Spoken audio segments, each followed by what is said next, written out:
Greetings, welcome to another segment of Recovery TV. Today we're going to talk about when it's time to disclose, so that's coming up.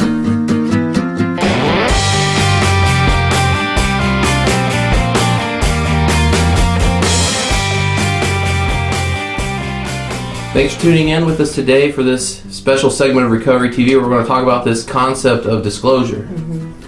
Disclosure is a term you'll hear a lot of therapists use, and we talk about it in a sense of helping people learn how to share secrets with their partner or important person in their life in a way that's safe. So a lot of times people that are interested in doing disclosure in a therapeutic setting or need to do a disclosure in a therapeutic setting, they've experienced some level of betrayal in their relationship, whether through infidelity and more specifically sex addiction and recovery. We're going to cover these different questions that you might be asking concerning a therapeutic disclosure. But before we begin, we just want to remind everybody to please subscribe to our channel. Don't forget to click that bell so that you're notified as we post more helpful videos such as this one. The most common question that I hear in my practice is, what is a disclosure and why would we do it? And so often when couples have experienced some deep level of betrayal, they have a hard time trusting, or the spouse has been betrayed, have a hard time trusting. The purpose of the therapeutic disclosure is an effort to help the relationship transition from this way of dishonesty, secrecy, lack of integrity into a new way of functioning that is more transparent, it has integrity, and it's just built on this foundation of honesty. Right. Then truth is important, and anybody in recovery knows that living in truth is the only way to actually be in recovery. And for people that are in a committed relationship and trying to build trust, then disclosure is often a foundational step for people. So a question you might be asking is a disclosure right for my relationship? Right. And the way we would answer that is, if you are plagued with those thoughts and feelings of can I trust, and am I going to devote myself to this relationship, and 5 or 6 years down the road some secret from the past is going to surface and bite me, then disclosure just might be something that you and your relationship might need. The timing is also a question we hear a lot. When should we do disclosure? Right.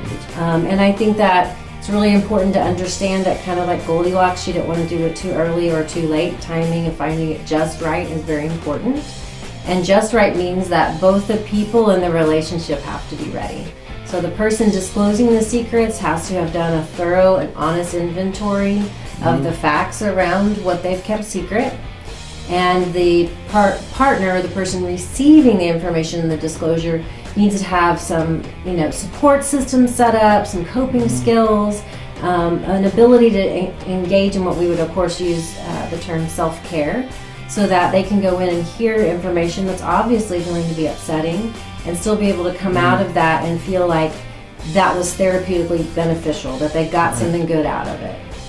Yes, if you're the wounded spouse or the wounded partner, you might have this really strong sense of urgency to want to know everything right now, and that's completely understandable. And sometimes we do expedite a disclosure because of that sense of urgency. But it is very important to be thorough with the preparation of disclosure, because there are certain things and ways that disclosure could be done that could be more harmful or more traumatic to the relationship. Right. And so usually by the time people get to us, they have had some level of disclosure already. Right.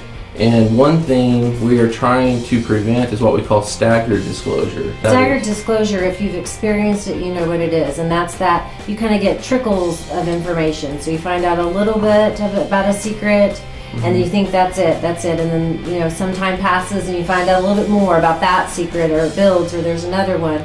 And staggered disclosure is really damaging, because it's one thing to find out something shocking and surprising and feel like, okay, now I know, now moving forward, I have the information. It's really damaging to find out information, think you've got it all, move forward, and then find out you didn't.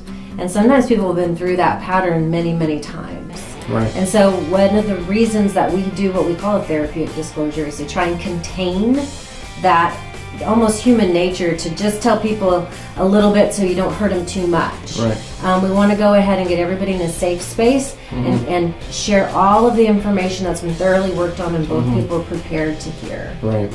And that's waiting for your disclosure, your therapeutic disclosure, is often terribly difficult to do. If you're the wounded spouse and you're just anxious to get these questions answered and you want them answered now, and if you're the offending spouse or the secret keeper, the person who did the betraying, then your guilt and shame often can overwhelm you, where you'll just give them whatever you want, not realizing that type of response can actually be more damaging to the relationship. Right. And you think you're helping the relationship. We would encourage you to meet with a therapist that knows how to do a therapeutic disclosure, which I'll put a link into the description area of this video below to a therapist directory where you can search for therapists that are trained to do this particular service. But after you meet with them, they can help you determine a date and set up the prep sessions for that. Right.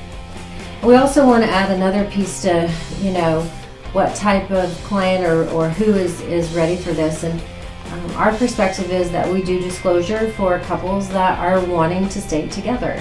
And so they're wanting to disclose secrets to get rid of all of the things that could come up and get them down the road. And they're wanting to I always say, it's starting a new foundation of your relationship. And so if you're using disclosure to get back at somebody or to finally get dirt on somebody in some kind of revenge, then disclosure is not appropriate for you. Those feelings make sense, they're all normal, but that wouldn't be something that we would feel comfortable saying, let's move forward. Right. Disclosure is also not for the offending partner to come in and tell just a little bit. If you're going to withhold information, then you're not ready and disclosure is not appropriate. Right.